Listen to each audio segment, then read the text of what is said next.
हंसने वाली दवा। किशनगढ़ गांव में कीर्ति अपने बेटे दिवाकर और बहू अंशु के साथ रहा करती थी। तीनों बहुत ही हंसी खुशी अपना जीवन व्यतीत कर रहे होते हैं। अरे बहू, आज खाना मैं बना देती हूँ। नहीं माँ जी, आप क्यों तकलीफ कर रही हैं? आप आराम कीजिए, खाना मैं ही बनाऊंगी। कितनी अच्छी बहू मिली है मुझे, भगवान ऐसी बहू सबको दे। सब कुछ ठीक चल रहा होता है कि एक दिन गलती से अंशु हंसने वाली दवा खा लेती है। बस उस दिन से सब कुछ बदल जाता है। अरे बहू, मेरे घुटनों में बहुत दर्द हो रहा है, जरा बाम तो दे दे। अरे बाम लगा कर क्या करोगी माँ जी? मैं पाँव दबा देती हूँ। अरे एक तो मुझे पाँव दर्द हो रहा है, ऊपर से तुम हंस रही हो। आई एम सॉरी माँ जी। अरे फिर से हंस रही है, जा तू मेरे कमरे से, मुझे तुझसे बात नहीं करनी। हे भगवान, ये क्या हो गया? माँ जी क्या सोचेगी? 2 दिन बाद कीर्ति घर में किटी पार्टी रखती है। उसकी सभी सहेलियां घर आने वाली होती हैं। अरे बहू, मेरी कुछ सहेलियां आज दोपहर को घर आने वाली है, आज कुछ खाने में अच्छा सा बनाना। सहेलियां? क्यों, मेरी सहेलियां नहीं हो सकती क्या? तुम फिर से हंस रही हो। नहीं माँ जी, मैं हंस नहीं रही हूँ। अरे फिर से हंस रही हो और बोल रही हो कि हंस नहीं रही। नहीं माँ जी, मैं तो वो। तुम जाओ मेरे सामने से और किचन का काम कर लो, जाओ। दोपहर को कीर्ति की सभी दोस्त खाने पर आ जाती हैं। अरे वाह, घर तो बहुत सुंदर सजाया है कीर्ति। अरे मैंने कहा, ये सब तो मेरी बहू का कमाल है। अरे वाह, बड़ी गुनी है तुम्हारी बहू तो। हाँ हाँ, खाना भी अच्छा बनाया है। हाँ, बहुत ही गुनी है। तो हमको नहीं मिलवाओगी क्या, या छुपा कर रखोगी अपनी हीरे जैसी बहू को? अरे नहीं नहीं, अभी बुलाती हूँ। अंशु, ओ अंशु, बहू रानी। अंशु बाहर आती है। जी माँ जी। बहू, ये सब मेरी सहेलियां हैं, मिलो सबसे। नमस्ते आंटी। नमस्ते बेटा, बहू तो बहुत अच्छी मिली है तुमको, किस्मत वाली हो तुम। किस्मत वाली? अरे क्या हुआ, हंस क्यों रही हो? नहीं नहीं, मैं हंस नहीं रही हूँ।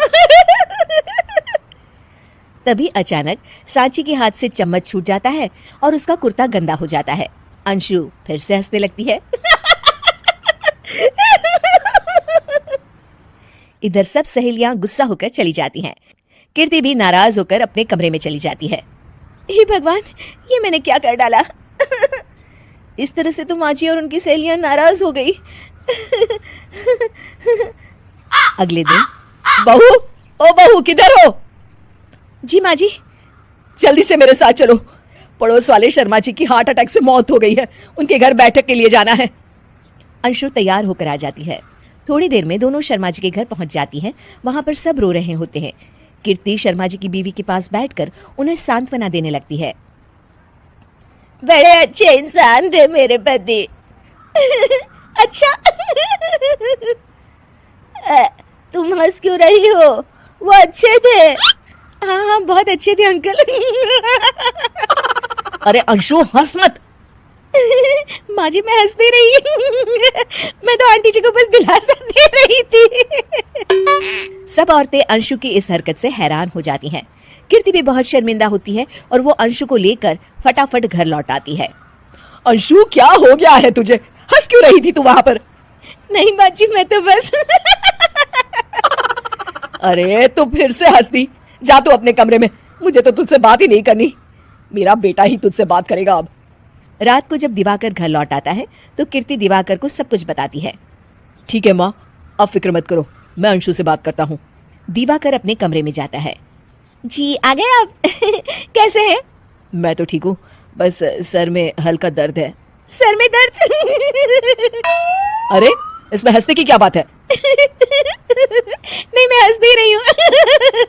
मुझे तो फिक्र हो रही है आपकी। एक तो मेरे सर में दर्द है, ऊपर से तुम हंस रही हो। अरे कैसे समझाऊं मैं आपको? मैं हंस नहीं रही। अंशु, तुम इस घर से चली जाओ, माँ ने मुझे बताया जो भी तुमने शर्मा आंटी के घर किया और किटी पार्टी में भी। नहीं जी, मैं ऐसे नहीं हूँ। तो अभी क्या हुआ था, क्यों हंस रही थी तुम? रुकिए, मैं आपको सब कुछ बताती हूँ आपको सब कुछ। अंशु डायरी में लिखकर दिवाकर को पढ़ने देती है। कुछ दिनों पहले मैंने गलती से हंसने वाली दवा पी ली थी, जिसकी वजह से ये सब हो रहा है। इसका असर कुछ दिन और रहेगा। अरे तो तुमने ये सब पहले क्यों नहीं बताया अंशु? वो मैंने माँ जी को बताने की बहुत कोशिश की, मगर उन्होंने सुना ही नहीं। अरे ठीक है, मगर वादा करो जब तक दवाई का असर ठीक नहीं हो जाता तुम घर से बाहर नहीं जाओगी। नहीं जाऊंगी। और हंसूंगी तो बिल्कुल नहीं। लो, तुम तो फिर से हंस दी। शादी के पहले से ही विभा को कपड़े धोने का बड़ा शौक था। कभी नल के नीचे तो कभी तालाब के पास। अरे मेरी नीली वाली लुंगी नहीं दिख रही है। विभा की अम्मा, कहाँ रखी है लुंगी? अरे वो तो विभा ने परसों ही धोकर रखी थी आपकी अलमारी में, देखो वहीं होगी। वो ना मैंने आज धो दी, मुझे लगा कि गंदी हो गई होगी। अरे कैसे गंदी हो गई थी, उसे तो मैंने पहना भी नहीं। हे भगवान, इस लड़की के कपड़े धोने की आदत से परेशान हो गया हूँ मैं। जितना तो घर में राशन नहीं आता उससे कहीं ज्यादा डिटर्जेंट पाउडर का खर्चा है। इसकी शादी करवा दो, शादी जाए अपने घर में ही करे काम, फिर चाहे घर के कपड़े धोने हो या पूरे गांव के। हाँ ठीक बोल रही हूँ, देखता हूँ मैं कोई लड़का। वो दिन भी आ जाता है जब विभा को देखने लड़के वाले आ जाते हैं। लड़की मुझे अच्छी लगी। होने वाली सास कहती है, बेटी अगर कुछ पूछना है तो पूछ लो।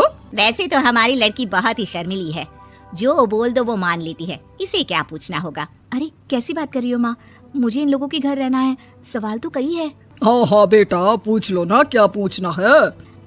आप लोगों के घर कपड़े कौन धोता है? सास का मुंह बन जाता है। देखो अगर तुम ये कहना चाहती हो कि तुम्हें कपड़े धोने नहीं आते तो सुन लो, कपड़े मैं ही धोती हूँ, लेकिन तुम्हारे आ जाने के बाद मैं रुमाल तक नहीं धोऊंगी। अरे चुप रहना भगवान, बहू बेचारी घर आई नहीं, उसे डराना शुरू कर दिया। वो क्या है ना बिटिया, अभी तक तो ये कल्लू की माँ ही धोती थी, लेकिन अब तुम्हारे पापा तो दहेज में वॉशिंग मशीन देंगे ही।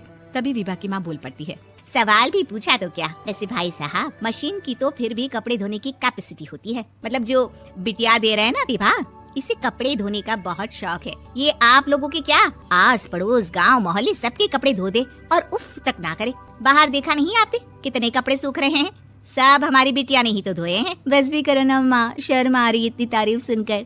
और तो और एक दाग निकाल कर दिखाओ तो मान जाऊँ। हाँ। अच्छा, माफ करना बेटा, मैंने गलत समझा, हमें तो रिश्ता बहुत पसंद है। और ऐसे जुड़ जाता है रिश्ता कपड़े धोने का शौक रखने वाली विभा का। उसकी शादी हो जाती है कोयला फैक्ट्री में काम करने वाले कल्लू के साथ। शादी के बाद अचानक विभा चिल्लाती हुई सास के पास आती है, सासू माँ, अरे सासू माँ कहाँ है आप? ये तो धोखा है, धोखा दिया आप लोगों ने मुझे। इस ससुर के चक्कर के बारे में पता चल गया। अरे तो उसमें तुझे क्यों धोखा मिला है? अरे नल में पानी नहीं आता, कपड़े कैसे कब धुलेंगे? अच्छा, तू पानी नहीं आ रहा उसकी बात कर रही है? तो आपने क्या सोचा? कुछ नहीं। अच्छा तेरी माँ ने कहा था कि कपड़े धोने का शौक है तुझे, याद आया मुझे। शौक बोलकर कपड़े धोने वाले मेरे जुनून को कम ना आके सासू माँ, कपड़ा धोना मेरा गुरूर है। तभी पति भी वहाँ आ जाता है। अभी मैंने इसे सनी देओल की फिल्म दिखाई है, उसी के डायलॉग मार रही है माँ। अच्छा सुन, साफ साफ बता रही हूँ, पानी सुबह 4 से 6 और शाम को 10 से 12 आता है, समझी? विभा टाइमिंग सुनकर हैरान हो जाती है, ये क्या भूतों का मोहल्ला है? सुबह 4 बजे उठकर कौन कपड़े धोता है? 4 बजे टंकी में पानी जाता है, फिर सारा दिन धोना ना, किसने मना किया? अरे कैसी बात कर रही है, 200 लीटर की टंकी में कितने कपड़े धो लूंगी मैं, सुबह ही उठ जाऊंगी मैं। अब क्या था, विभा सुबह 4 से लेकर रात के 12 बजे तक कपड़े ही धोती रहती। एक रोज सास पड़ोस से निकलकर कहीं जा रही होती है कि साथ वाली कहती है, हाँ कल्लू की माँ, जरा ये बताओ कि 2 साड़ी है, 2 ब्लाउज और एक पेटीकोट और एक नाड़े वाला लंबा कच्छा। हाँ तो? अरे तो क्या, कितना लोगी धुलाई, ये बताओ। धोबन दिख रहे हैं हम क्या? हमारे पति सरकारी नौकरी से अभी रिटायर हुए हैं और बेटा सुपरवाइजर है कोयला फैक्ट्री में। धोबन समझ रखा है हमें। हाय रे कल्लू की अम्मा, माफ कर दो, वो तो मोहल्ले में यही सब बता रहे थे कि तुमने बहू को कपड़ा धुलवाने के काम में लगा दिया है। सास को पड़ोसन की बात सुनकर गुस्सा आ जाता है। वो घर पहुंचती है जहाँ घर के बाहर ही इतने सारे कपड़े सूख रहे होते हैं जितने की किसी धोबन के घर पर। अरे ओ कल्लू की दुल्हन, बाहर निकल। माँ जी यहीं आ जाओ, बाथरूम में चादर धो रहे हैं हम। अरे अभी हम धोते हैं, तुमको बाहर निकलो। ये आस पड़ोस वाले बोल रहे हैं कि हम बहू से कपड़े धुलवा कर उसे कपड़ा धोने वाली बना दिए हैं। अरे छोड़ो ना माँ जी, किन लोगों की बातों में आती हो? आस पास के लोगों का तो काम ही होता है कि वो किसी तरह सास बहू को लड़ा दे। बहू सारे घर के कपड़े धोती है, ये क्या कम है?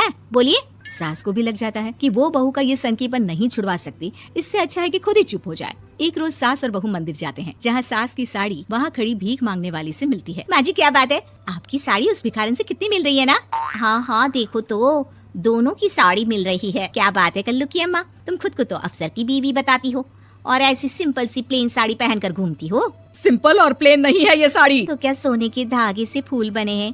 कुछ भी सासू माँ, कुछ भी।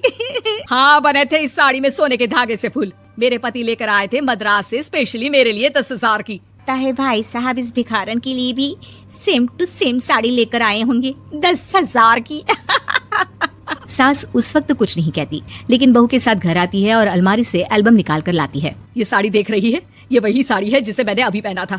इस साड़ी में ये जो चमकदार फूल दिख रहे हैं ना, ये सोने के धागों से काटे गए हैं। लेकिन तू लोकल वॉशिंग मशीन ब्रश से घिस घिस कर सारे फूलों को निकाल कर साड़ी प्लेन कर दी। मुझे माफ कर दीजिए सासू माँ। और तो और, जब मैंने तुझे तेरी गलती के लिए कुछ नहीं कहा, लेकिन तूने तो सबके सामने मेरा मजाक ही बना दिया। क्यों? बहू को समझ में आ जाता है कि अब से उसका कपड़े धोना बंद।